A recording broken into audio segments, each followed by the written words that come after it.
Who Cares About Watchmen? Episode 5. Little Fear of Lightning.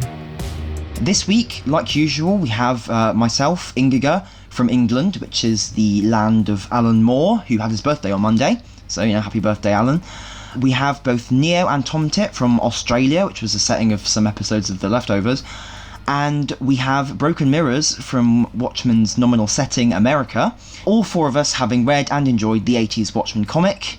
The Commonwealth ones among us having enjoyed Watchmen showrunner Damon Lindelof's previous HBO show, The Leftovers. And Mirrors having an episode uniquely geared towards him this week, given its very persistent motif of mirrors and their being broken. The episode we're going to discuss today was a tradition for Lindelof shows in being focused all around a single character's point of view. In this case, the masked cop/market research psychologist Looking Glass.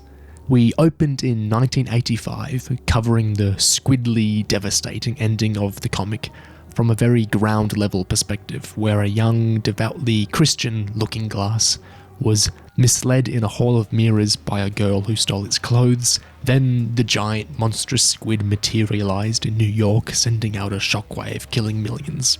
Decades later, Looking Glass is scarred and paranoid from that incident, wearing hats and masks of reflective material to try and stave off psychic interference, obsessively performing shelter routines for squid falls, and leading recovery meetings for those scarred by the squids, even while he's still deep in trauma himself. He's tricked into finding a base for the 7th Cavalry, the Rorschach mask-wearing cult, where Senator Joe Keane Jr. reveals himself as their leader, before showing Looking Glass proof that Ozymandias, Adrian Veidt, Jeremy Irons faked the giant squid to try and achieve world peace, which he succeeded at doing. Ozymandias, meanwhile, turns out to have been imprisoned on one of Jupiter's moons, where he finally succeeds in spelling out, "Save me," with the limbs of corpses, to an onlooking satellite. Looking Glass, now under the thrall of Senator Keane's manipulations, sells out Sister Knight, who confesses to covering up parts of the police chief's murder. As she's arrested, she downs her grandfather's pills of nostalgia, drugs that contain and preserve an individual's memories. Yeah, so what do we all think of this episode? My main takeaway from it is that Zack Snyder is a fucking hack.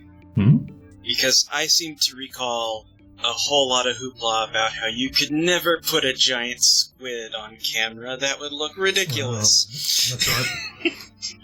Oh man, it was so vindicating to see that. Which is odd, because being vindictive is bad, but being vindicated is good. If anything, I don't think they went far enough with the squid. I think it could have looked even more vibrant and weird. Same. Yeah. But, we did see just the aftermath of it. We didn't see it popping in. I like to imagine that there were probably all sorts of weird colors, like out of the immaculate Gibbons artwork. Yeah, I was just shocked that we actually got to see it at all. So I think the color palette is more of a concession to the medium of television than anything. I think some more psychedelic Gibbons colors would have been cool, but yeah. I was just my jaw was on the ground at that point, honestly. Talk about those 2009 versus 2019 memes. It's 10 years ago. You couldn't put that in a movie theater, and now it's on HBO for all to see. It's amazing. Neo, go ahead and mock up a meme format for that. Yeah, I think with the squid thing, I think it's not just about the kind of visual strangeness of the squid itself. I think with Zack Snyder omitting it from his film, you've got the fact that in the book, beyond just the squid's appearance, you've got the whole current of weirdness that leads up to the squid. You've got the island full of artists, you've got Max Shea, the novelist, you've got all of these kind of little things, and I mean, I can't speak authoritatively on this, I have not even watched the film, but I get the sense that in kind of condensing it for a cinematic audience, the tone of the film is maybe geared a bit more gritty, perhaps, than the novel. Absolutely. So it's that kind of current of it that leads to the squid kind of not materialising. Because to do the squid, you have to do all the setup for the squid. And yeah, pun unintended there. Whereas with the TV show, so the weirdness and the humour of it is so foregrounded from the get-go that the squid is just a natural fit, isn't it? Yeah. In the book, the entire, in the film, the entire aspect where Dr. Manhattan has caused an increase of, electrical efficiency is actually pushed into the narrative of the film, and that's the setup to the grand explosion at the end, rather than being, a background detail that ties in with all the weird technology. A lot of that sits oddly in the final product because the substitution for the squid came about in David Hayter's original script, which was set in the 2000s. And so when Snyder got it moved back to the 80s, a lot of stuff was left in that I think sits oddly, like Ozymandias' climate change concerns and some of the Manhattan energy stuff. If they were going to go that direct with embracing the comic visually, it was a bad choice not to do the squid, and I think that's very much apparent now. Speaking of being vindicated, and indeed being vindictive, I fucking knew that tobacco was illegal in this universe. I knew it, I predicted it on this very podcast 4 episodes ago, and you cut it out, you goddamn cowards. But actually, I was just wondering, what if we're looking at it backwards? What if, like, in our world, they have, like, smoking bans or whatever, but their tobacco restrictions are far greater? What if it's snuff, and that's, like, the only way you can do it? Or it's illegal, and because he's a cop, you can get away with having it? Because I don't remember seeing anybody smoking, so I don't know, it's a lot. I remember that in the book, people were using hookahs again, but that might have just been at that one time. Well, it's the sort of thing you can kind of almost guess it's the kind of thing that they ban, isn't it? Because this is that sort of setting where there's been all this liberal regulation of dystopia. stuff. Yeah, and you've got like, endless trigger warnings before shows and stuff, and tobacco being banned. Yeah, I mean, it makes me wonder what the situation is with alcohol as well. Another sort of, I wonder if they've got vapes in this universe. I doubt it somehow. But yeah, no, that's quite a nice detail. Lots of really good world building stuff in this episode. They had some really groovy looking like pipes in the book. I distinctly. Yep. I have to recant now. Originally, in like the first 3 episodes, I'd been telling people you probably should read the comic because like the 3rd episode leans hard on a lot of comic things. I was telling some people we know you should really read the comic before episode 3 because episode 3 clarifies a lot of light stuff and you're going to be lost. But after this one, I kind of pull back on that a bit because the show, it took its time, but it did explain the comic's ending. It did realise it pretty comprehensively in the end, and I think giving it more space, like a lot of Veidt stuff was also clarified more, seeing the tape, and I feel like the show, given more time, is more able to operate standalone than I might have assumed like a few episodes in.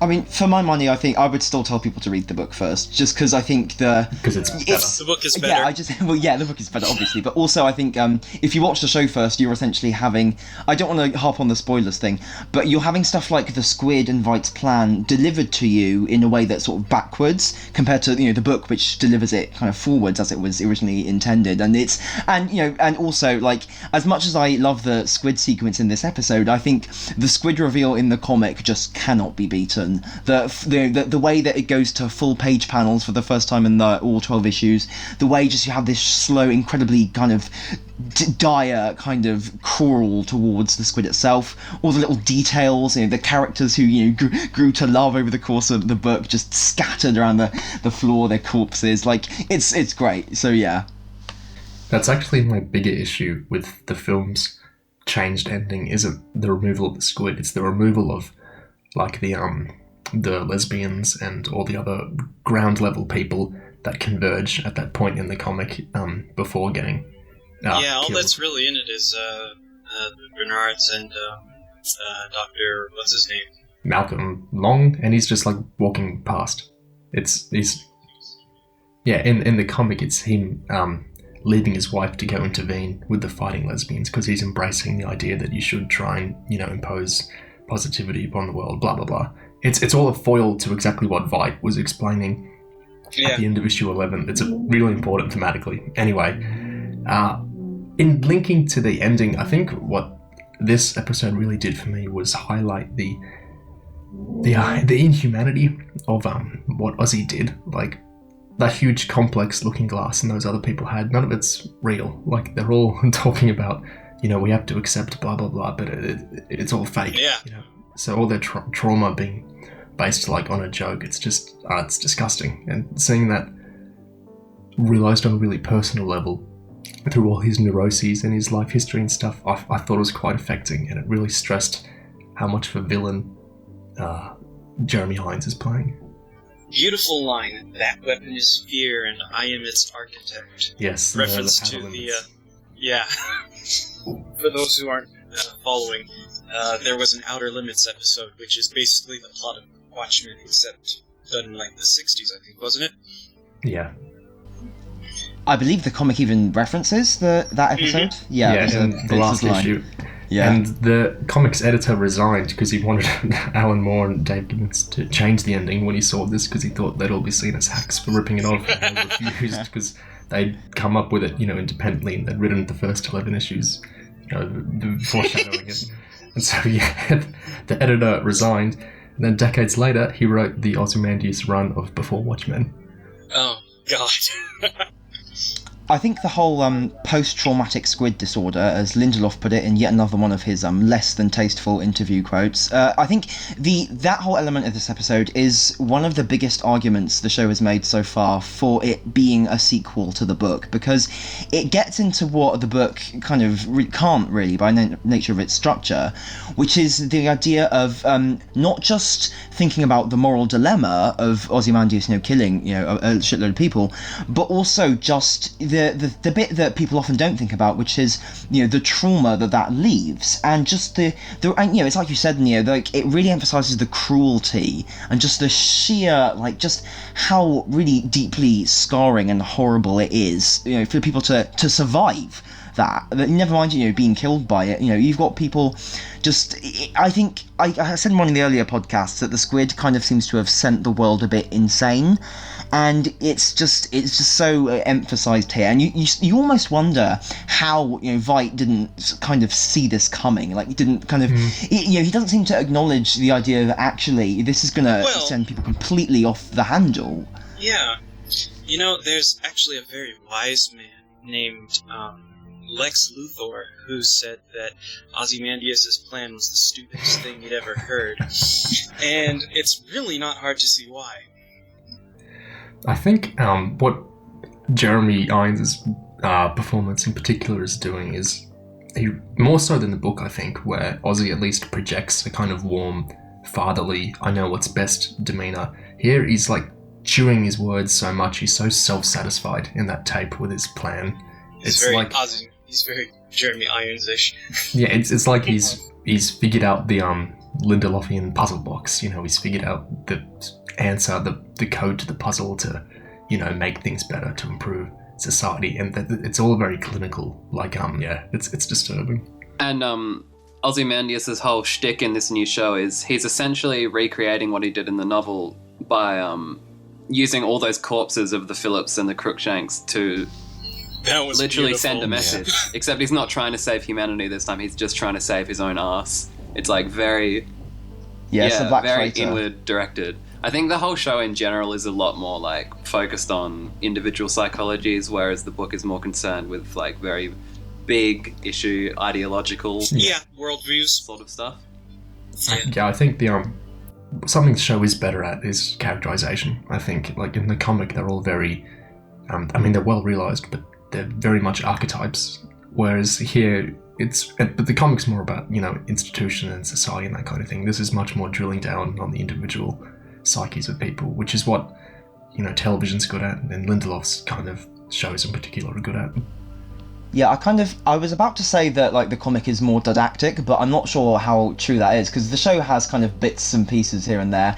I noticed one big thing they're doing with Ozymandias in the show is that they've introduced this new element to the law, whereby the whole Robert Redford presidency, the whole liberal dystopia, as we're putting it, this whole kind of, not just the squid itself, but the whole course of politics after the squid has also been, very much orchestrated by Veidt. And that's something that maybe you could guess, you maybe infer it from the book, but it's certainly not like given to you in the book, and it's maybe not even something you would even assume that Veidt would do if you just read the book.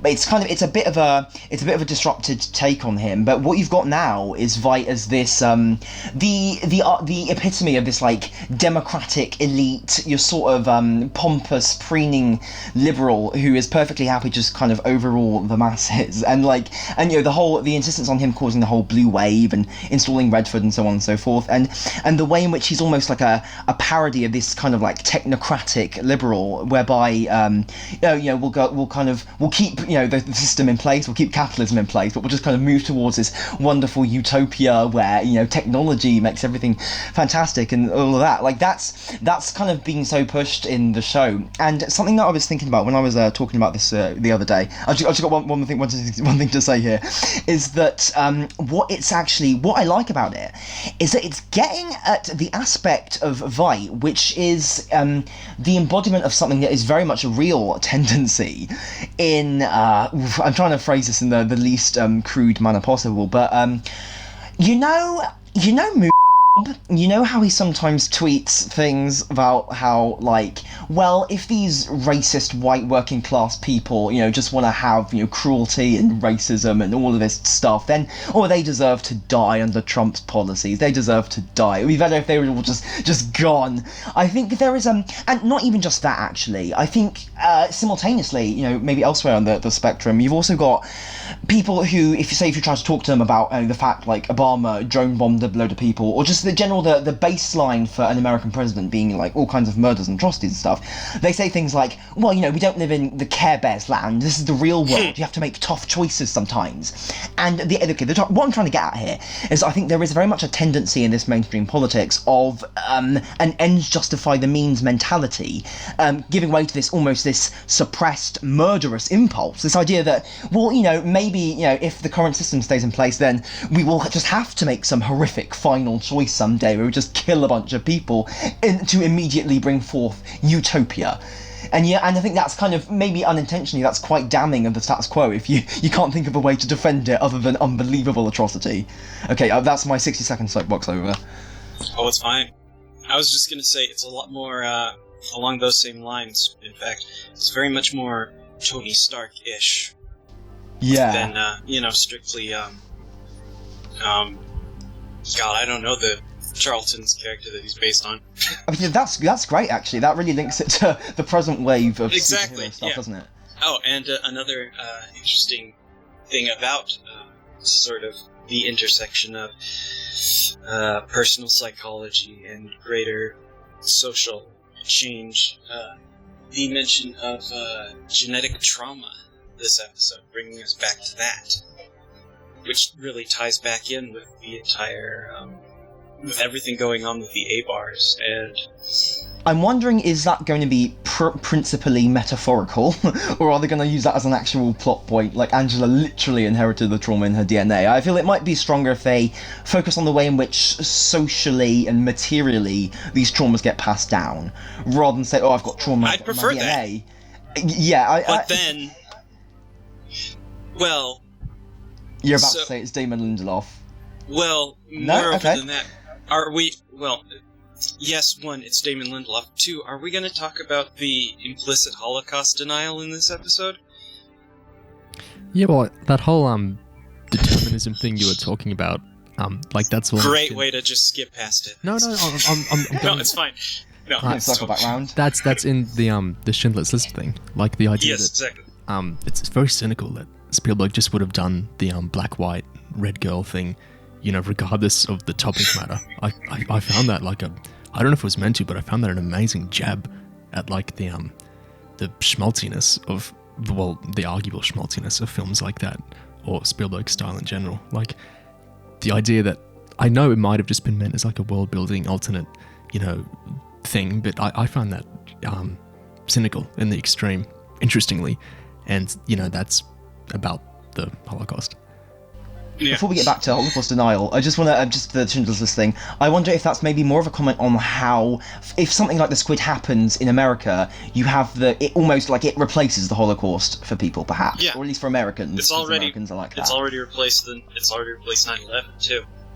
I mean, it's 9/11 is essentially their real world's version of the Squid, isn't it? Well, apart from the bit where it's... Not you two. Hey, did you guys see that tweet? Yeah. No. I think there's so much you can unpack about like the comparison between 9/11 and the Squid. It's a mess.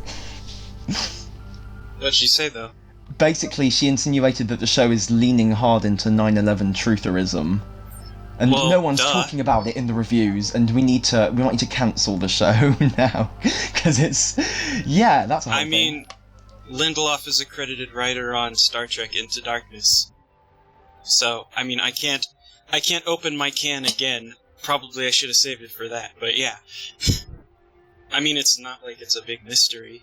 Do you guys remember what the Into Darkness link is there, or is the film so forgettable you've forgotten the I've never 9/11 watched that stuff? film, so please enlighten me. It's a truther movie. Oh. Yeah, it's Okay. Starfleet, False flags. It's 9/11 except Khan is Osama bin Laden. Right. Well, on the subject of Damon Lindelof, he's also got a writing credit on Prometheus, which is basically like humanity trutherism, or at least alien trutherism. The engineer was actually just a humanoid all along, stuff like that. Anyway, I think the 9/11 comparison is it's maybe unfair to accuse the show of 9/11 trutherism, because a part of the book was written in the 80s and this is a sequel to the book. Like, yeah, there are going to be parallels, And it chose to write a sequel to Watchmen. Like, Yeah. Before it was going to be a sequel to Watchmen, it was already going to have these themes. We know that. I'm treading on eggshells here because I'm apparently the only one who doesn't much care for Lindelof. Or at least, let me put it this way. I'm the only person, it seems, here who's not offended at the thought of Damon Lindelof being a truther. Because I kind of went in thinking that already. Oh, okay. I wouldn't say I'm offended by that idea. I just find it a bit. I don't know. He's a normie. Like, I don't know. A lot of normies are truthers. To do something with Watchmen post 2001 and not like pick up on the significance of 9/11 is just missing something glaring. But Yeah, at the same time, like it's not a one-to-one Squid equals 9/11 thing. Like it's not really comparable because the Squid, the whole idea is that it's supposed to be an inexplicable, like random act of cosmic just horror. Whereas like 9/11 was completely different. It's like a real historical event. There's geopolitical Yeah. foundations to something like that. Like you can see the causal places something like that originated, whereas the Squid you don't, because that was an individualist act of mayhem done for one's own purposes. Yeah. Of course, Americans seem to have interpreted 9/11 retroactively as an inexplicable event with no clear and obvious causes. But that's On the one hand, yes, that too, especially. In American culture, 9/11 is pretty much Squid out of nowhere. But also, you have to remember that within the universe of Watchmen, Ozymandias created the fiction of the spatial experiments and all of that stuff. So, within the world of Watchmen, the Squid itself is a reaction to various things which the American government had been doing on yeah, and of foreign course the technology shores. involved is only possible because of Manhattan and stuff. So it is all interlinked.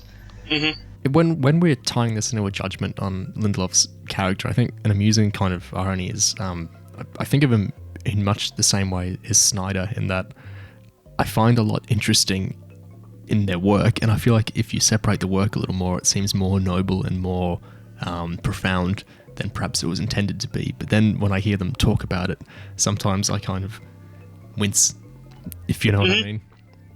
But I think on the truther point, I think the more interesting thing is when you look at stuff like Prism or Cambridge Analytica or MK Ultra or these kind of things, the type of people that are predisposed to believe in these kinds of conspiracies. Gig, do you want to word this better than I'm about to?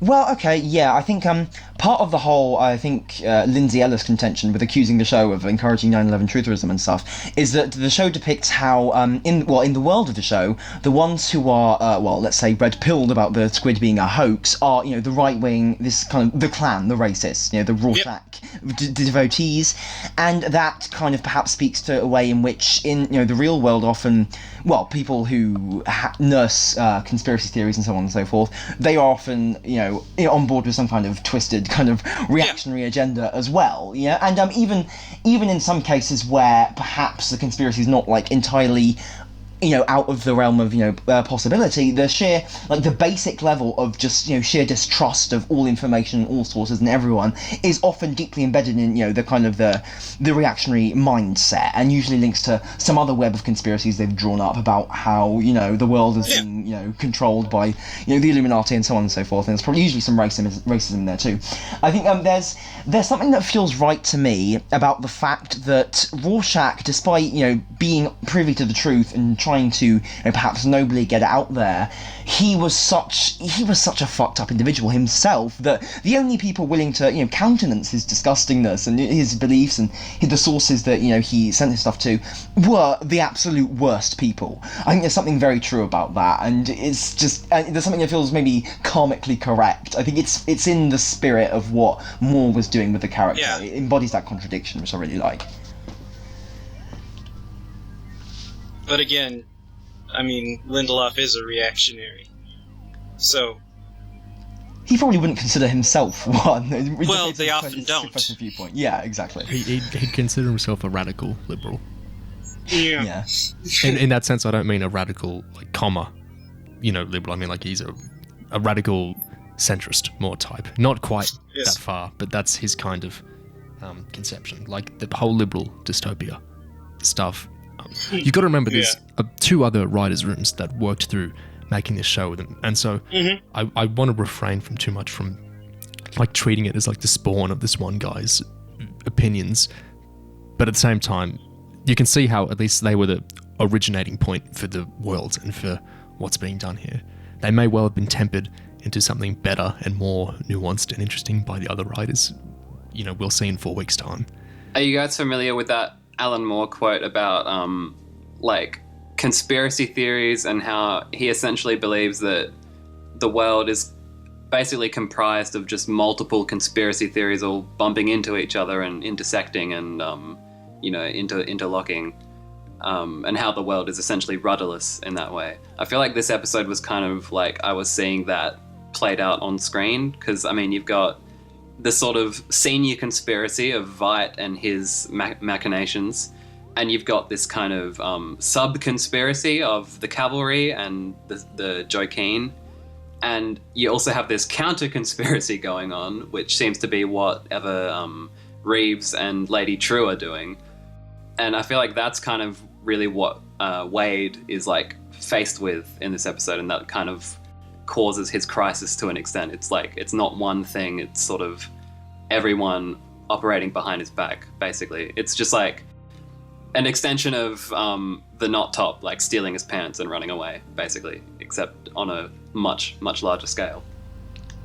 I think to elaborate on that slightly, I think it's maybe even a bit deeper than that, because before being exposed to the truth in this episode, Wade obviously believes all the mythos about other dimensions and the squid and stuff, and I think you could maybe say that people who have kind of been sold the squid myth have taken that as maybe a fact or something that they know to be true about their universe, that they can sort of maybe cling to a bit, or at least look at as okay, well, this is what's going on. And that whole Moore quote, I think Moore talked about how people use kind of their theories of there being some big overall plan as something to latch onto, to make the world seem like it has order or meaning or structure to it, or that it's all going somewhere. Which, of course, with the truth being that actually it's rudderless and it's nothing's coordinated and so on and so forth. So Wade, he very much believes that that there are other dimensions and so on and so forth, and that's all just been completely shattered because the truth is so much more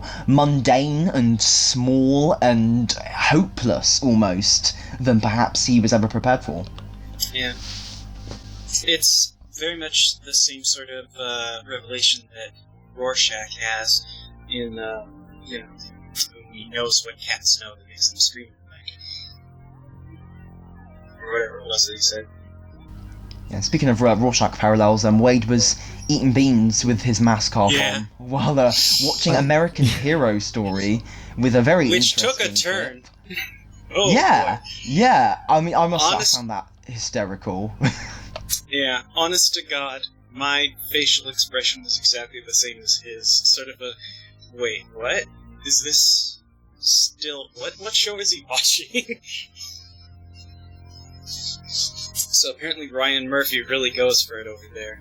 I think the key shot of that sequence is like the self-opening bean can opener, because like I think that kind of sums up Wade. Like he is a mirror image of Rorschach, but whereas Rorschach is totally like self-reliant and self-motivated, Wade is entirely and like tragically reliant on like external things like the reflectanium, whatever it's called. Yeah, I he's love constantly protecting Looking himself, Glass. the reflectatine.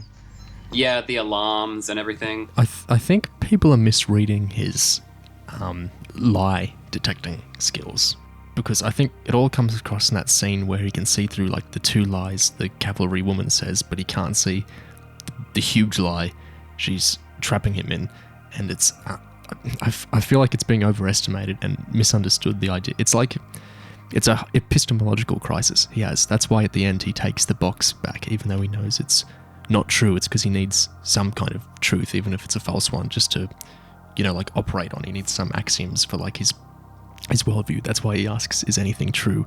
It's, So I feel like it's kind of a fake news thing, but it's a much more nuanced take than news is getting faked. That's bad. It's crazy these days. It's that. It's like the Alan Moore thing. People need these narratives to function because the world's too big and too complicated and draining, to attempt to understand otherwise. Yeah, his whole thing is detecting cultural biases, but he seems like totally unprepared to accept his own biases or like neuroses. Yeah, like his ex-wife, that, he vaunts how he can tell lies and that, but he could never see that she wasn't going to do what the girl did to him in the 80s. She wasn't going to run off with his clothes or anything. Do we think that within the story the implication is supposed to be that he has psychic powers as a result of the squid I thought explosion? about it. I didn't. I'm get thinking that, no. I sort of got that impression. Because we know that, again, in the universe of Watchmen, psychics exist, and specifically psychics who are supposed to be most affected by the squid explosion, if I recall. Like, they would be waking up all over the world in terrible nightmares. See, I was entertaining the is Wade psychic kind of theory, but thinking about it, like in this episode, if he was even capable of like picking up low-level psychic waves or whatever, the whole plot with that woman kind of seducing him into the cavalry's lair, like it wouldn't have worked, would it? Not necessarily. I mean, as long as because they're presenting it as like a binary. Is this particular thing true or not? Although now that I think about it, he also wears a material that's supposed to block psychic powers at all times, so I guess that wouldn't make much sense for him to be a psychic cop then. In fact, that's a very good point. As far as the reflectatine stuff goes, and how like at that, what do you call those things when everyone sits in a room and they like share how they feel? Podcast. You know what I mean, like just Seminar, like group just chat. group Groups. therapy, I guess. yeah. In his group therapy that were called the Friends of Nemo. That's because the title of the episode's a reference to 20,000 Leagues Under the Sea, and there's a line in that says, if there were no thunder, men would have little fear of lightning, which, it's obvious how that relates to the episode. And so that's like the Nemo connection, because Nemo's, in 20,000 Leagues Under the Sea. Also, Nemo killed the squid. Yeah, giant squid. Yeah. Speaking of group therapy, this was kind of just an episode of The Leftovers, wasn't it? Very similar. Yeah. Because, while I was watching it, I was thinking of a very specific episode of Leftovers, which I know Mirrors hasn't seen it, so I won't go into specifics, but basically it focuses on a character who hosts group therapy sessions. Yeah. And sure enough, I looked it up after, and the writer of this episode, her sole credit for The Leftovers was that group therapy episode. So I think they pretty much knew exactly what they wanted from this episode, and that they writer got it. Carly Rae, her Thrones spin-off never got greenlit, and I was really sore about it because she's a great writer.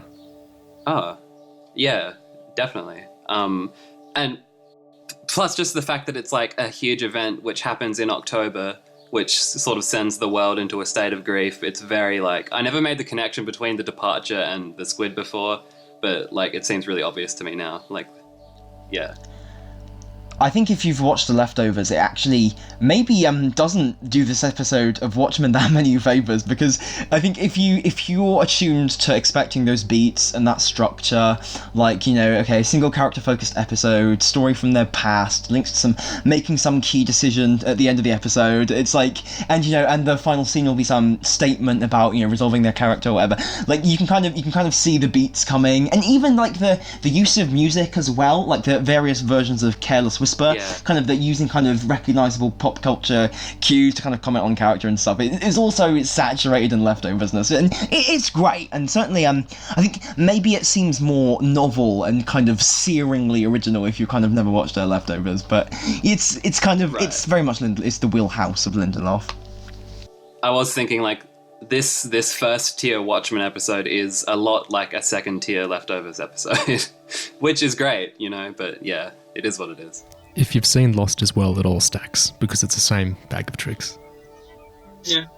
It's not that dissimilar from stuff that happens in Watchmen, too. Yeah. I seem to remember hearing that he describes Watchmen as sort of that's how he learned to write, kind of.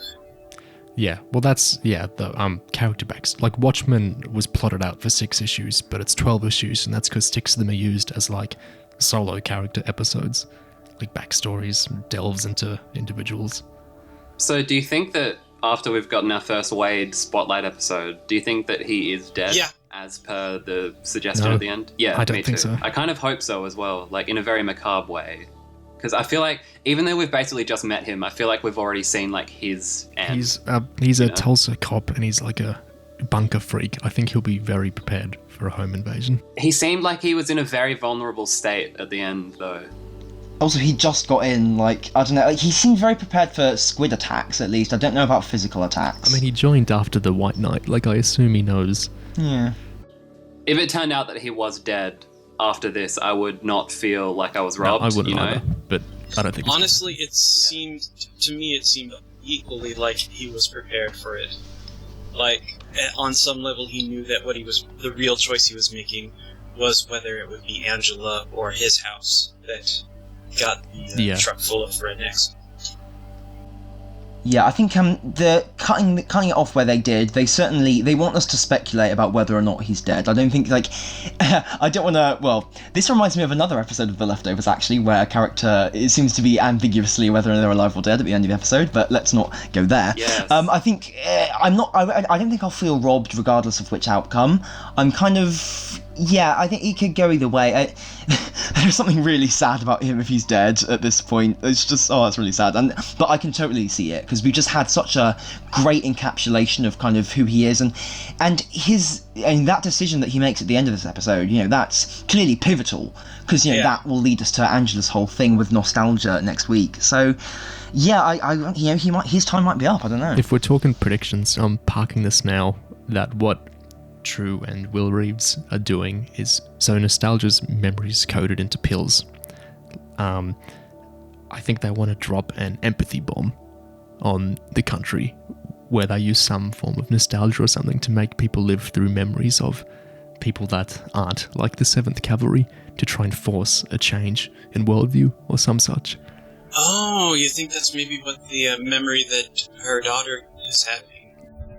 Yeah, it could be, like, in this case, that could be why she needs Will, because Will is a survivor of the Tulsa Massacre, for example. So I don't know if, like... Yeah. I don't know if they're going after specific instances of, like, historical trauma, just getting a huge, like, mishmash of various ones, but, yeah, that does seem... That's what the Thing does. That's the Thing? The clock does. That's what the clock does. To launch more, yeah. Ooh, yeah. I didn't think about the clock, actually. Oh, maybe that's to do with, they describe the clock as it tells time. Maybe that's a very tortured metaphor for showing people the past, perhaps. Yeah. Like, okay, there might be a stretch, but, No, I like that. And what about this sort of, like, lithium watch cocktail that the cavalry are brewing up? Could that be, like, some sort of counter mixture? No, but it's excellent foreshadowing, though. That's what it is. It's foreshadowing. A cancer bomb becoming an empathy bomb by the end of the story. It's a mirror backwards and forwards across the story. Yeah, I'm seeing, like, warring conspiracies, and I think it's very interesting. Yeah. Fearful Symmetry. Yeah. 5th episode, 5th issue, the Fearful Symmetry mirror connection. You could still... I mean, technically it could still sort of function as a time machine. You would be able to suddenly download, decades or hundreds of years of memories into everybody's heads. That would be pretty traumatic. That would be pretty significant.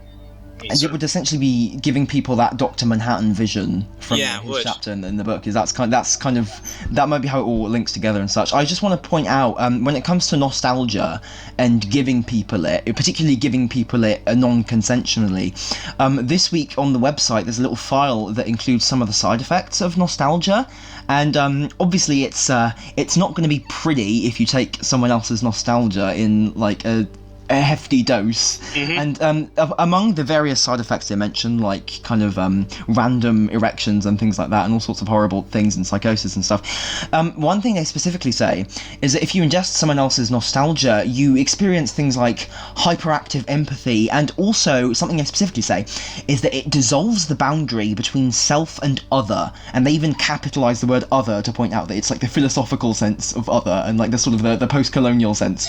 So it's like, they get, it's human instrumentality. Yeah, you can put it that way, Oh my god, that's exactly... Wow, now there's a direction. Now that would be a fantastic crossover. Yeah, it'll be the new end of Evangelion to make up for the fact that Rebuild 3.1 isn't going to be that. Anyway, let's take it back from the weeaboo dimension. I think there's an easy way to see how this empathy bomb could, perhaps on top of achieving whatever Will and True wanted to achieve, it could also be as apocalyptic and traumatic an event as the Squid, almost, or maybe not quite as, but certainly in that kind of ballpark, because it could screw with people hugely. Yeah, it's gonna be great. Speaking of time travel, what did you think of Veidt's tape recorded in 1985? I liked the I assume makeup that they did. That plus the video filter helped de-age him a bit. I think they should have went further.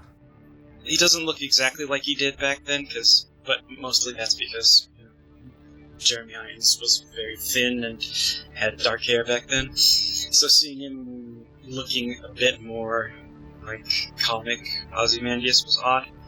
I always thought that comic Ozymandias looked like William Hurt. Yeah.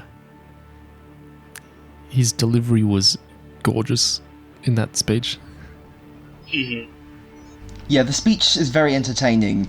I think the tape thing, it did annoy me a bit, because the show had been so good about not really showing us stuff from the kind of comic time frame per se, that the comic imagery might contradict in some way. So seeing kind of Irons sort of like slightly half-assedly retrofitted as comic Ozymandias, complete with like, and Jeremy Irons not really trying to sound younger at all very much, and only looking like a little bit younger, still being very much wrinkly, still having his current weird kind of haggard quasi-English accent from the present day time frame. It all rang a bit strangely for me, but like it's not a massive bugbear I have with the sequence really, because it's made up, right? It's fiction. They can't actually de-age Jeremy Irons. Like it's This isn't Marvel.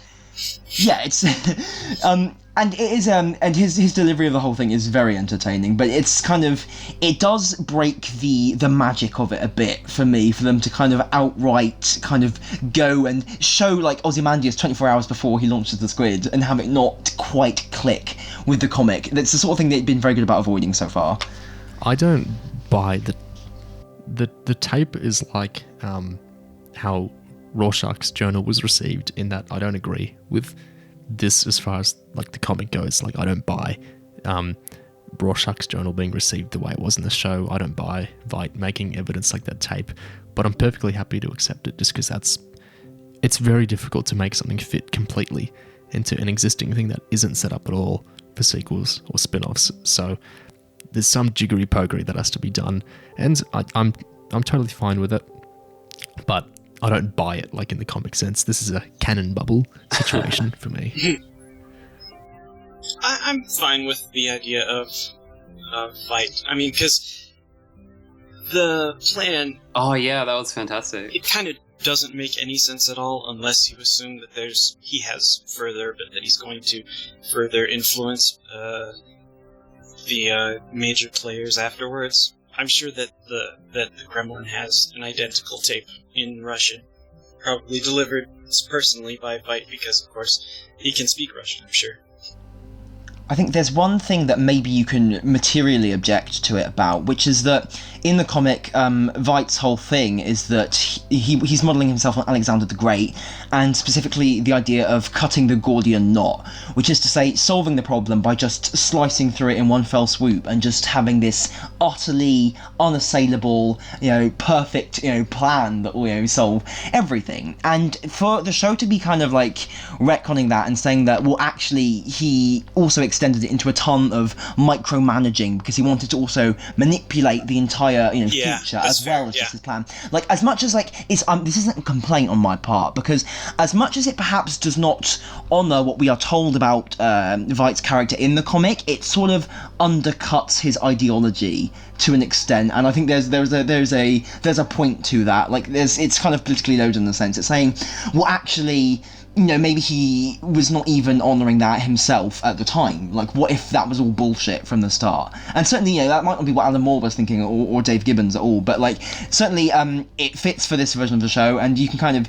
And also, it's kind of funny. Like, I think what actually sold it for me was the gag at the end, which is that the tape is several hours long, and just involves Veidt just monologuing for hours and hours about every last detail. Presumably that's in front of the eyeballs. That's so extravagant at that point that you have to just kind of go with it. Yeah. And of course he made sure to deliver... Yeah. Yeah. And of course he made sure to deliver it well after they had any chance of affecting the outcome. Yeah, I did it 7 years ago. I really wish he had dropped that line in, as stupid and fanboyish as it would have been. It would have been hilarious. But I appreciate that we managed to get in, and I did it! I did it! We had The End Is Nigh, A Stronger Loving World, The Architect of a shout out.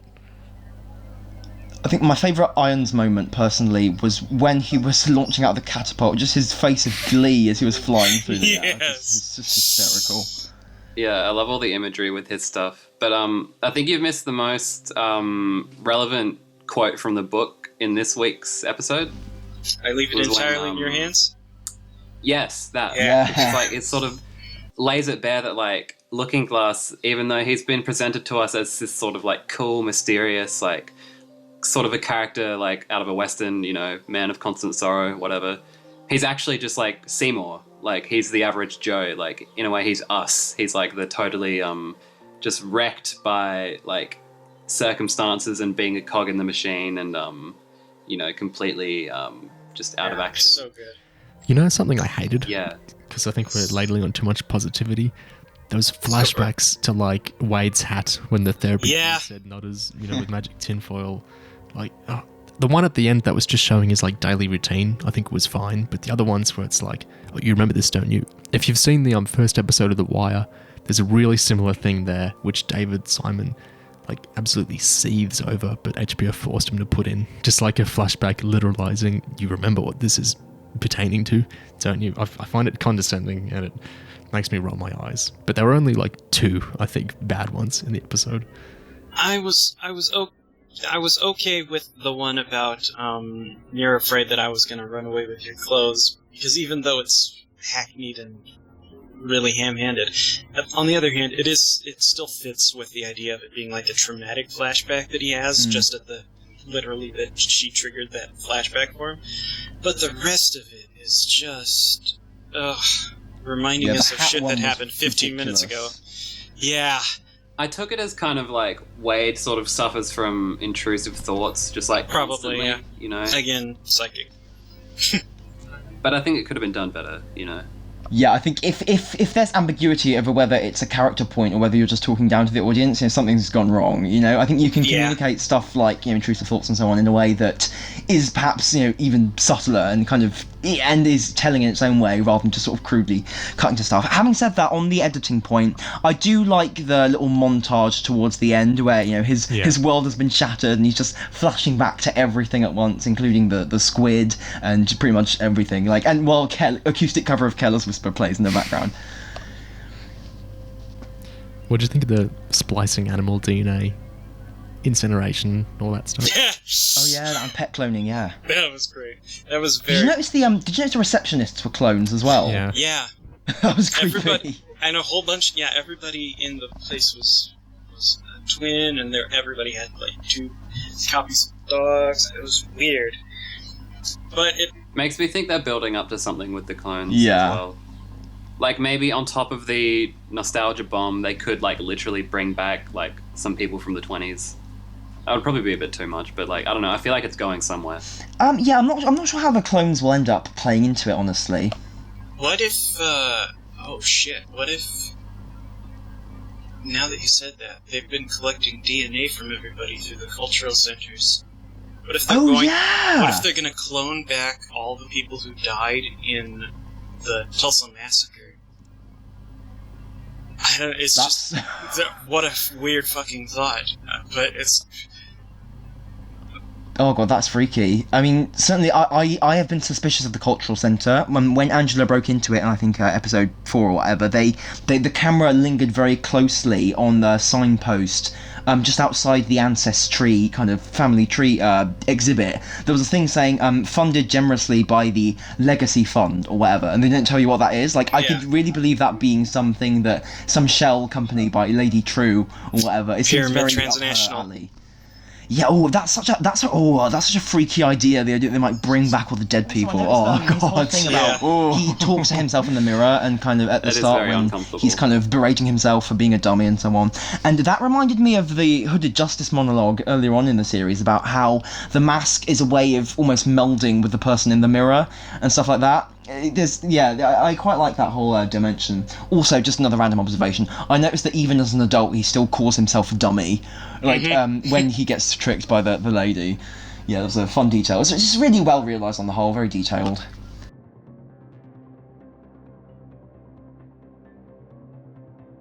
I really love the kind of stuff I personally picked up this episode was doing a little bit about masculinity, sort of. In his focus test, he talks about how a red-blooded Okie won't admit that he's afraid, sort of thing.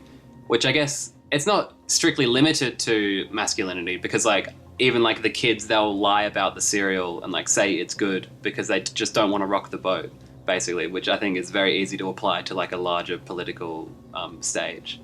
But well, no, the kids are honest. The kids say it doesn't taste like anything. Is that what happened? No, I thought what happened was that they said that it was fine, but Glass could tell that they. Unless I'm completely misremembering. No, that was the first one. You're thinking of the You're thinking of the commercial for Come Back to New York? Right, okay. The atrocious the cereal. New York commercial. Edit that so I'm not a fucking idiot. But, yeah, no. No. We have to keep in all Tom-to-esque. But, no, my point still stands that, people doing surveys and shit, they will just, tick the strongly agree to not disrupt, the status quo, basically. And, obviously, the guy clearly has some issues with, sexuality as is made explicit with the wife, and like, I don't know, you have to wonder what's going through his head, like when he's actually watching the American Hero Story scene, you know. Did you guys notice the bunk bed in his little bunker? Yes, I did. Did he make his wife sleep on that thing, and that's why she left him? God. I think, No. well, maybe, yeah, but also I was getting the impression that that's the sort of thing you put together when you think you're going to have kids, and they don't seem to have kids. So it could be that, like they mentioned, genetic trauma, he might have decided at some point that he just wasn't fit to have children. A lot of people who are traumatized tend to make decisions like that. Yeah, that's interesting. Yeah, I didn't think about it through the prism of kids and legacy, to refer to episode 4. Yeah, that's quite interesting. Just a little random, well, I've got 2 little random things, actually. We see kind of the logo for the 7th Cavalry, so to speak, painted on the wall when Looking Glass invades their TV studio.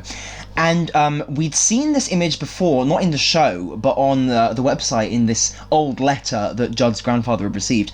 But there was a crucial difference. In the original logo, in the old version of it, you've got the creepy eye and you've got the circle. But in this new one that we see in the show, you can actually see that in the circle you've got a smaller kind of dot at the top of it to make it resemble a hydrogen atom. So it's like Dr. Manhattan's been incorporated into this racist imagery somehow. So that's got me wondering what's going on there. How does he come into it? And separately, there's something very strange that just occurred to me. But Veidt mentions in his tape that he's gonna maintain the peace by having additional smaller events. So that's presumably the Squidfall. And I wondered that Keen Jr. says that his role, along with Judd, was maintaining the peace, with the 7th Cavalry in Tulsa and so on. And I wonder, could that explain the traffic stop shooting and the videotape that the cops received in the first episode? That whole thing, could that have been? Is that basically the equivalent of one of the tiny Squidfalls, an incident that they deliberately set up with the non-lethal shooting of an officer and the distribution of that videotape to create this constant kind of fake kind of atmosphere of conflict? I don't know. It just seems like there could be something there. So they don't have restrictions on their guns, that makes basically. Because that's the justification in episode 1 for like taking the restrictions off. Yeah, now they're good point. It's a cause for war. I'm saying that because I never remember how to pronounce the Latin for that. Yeah, whereas the murder of Judd seems to be like throwing a spanner into the whole thing, but it might just be part of the overall plan. Like I don't know whose conspiracy killing Judd fits into, because if it was orchestrated by his wife or something because he betrayed the cause, that's one thing. But if it was done by Will, for example, or Lady True, then it's the other thing. So it's very much up in the air. I like the ambiguity of this whole mystery. Okay. Number one thing, I'm glad to see that Panda is a dedicated follower of Who Cares, and we'd like to have him on sometime. Just one more thing I loved and want to draw attention to. In the American Hero Story segment, during the sex scene between Hooded Justice and Captain Metropolis, the camera shows them in the act being reflected in that whatever it was, that reflective thingy, and that's actually it's a clear and deliberate reference to the panel in the comic where the comedian's assault of Silk Spectre is kind of shown in the lens of that presumably the same thing. And the reason I know it's a reference is because in PTpedia this week, Dale PT has he goes on this whole Verge fest about the show and the exploitative way in which it depicts the comedian incident in a way that is a very thinly veiled way for some writer to kind of go after Alan Moore for how he framed the assault in the comic. I just found the whole sex bit and the way in which Hooded Justice kind of brusquely shoving down, like, "You're never gonna see my face," doing his Batman voice. Yeah. Just so funny. It really captures just the idea of just kind of edgy attempt at showing the cliche kind of gay dynamic where you have this sensitive bottom and like their toxic masculine top who's kind of probably straight acting in regular life as well. It's just, that's just so funny. I love that. I really, really want to find out what Will's whole story is with the Hooded Justice homosexuality thing. I really want to know. Me too. I cannot wait to find out what's going on there, because if they did totally straightwash him, that will be the worst thing ever. But I really hope it's... I really hope that actually happened between him and whoever the hell that was. I can never remember the older heroes, to be honest. Nelson. Yeah, well, Angela will certainly find out next week, one way or another. Yeah. Oh god, maybe even firsthand. There could be a scene of her. Oh, well, I'll keep that in mind for the future. Gosh, the mind races.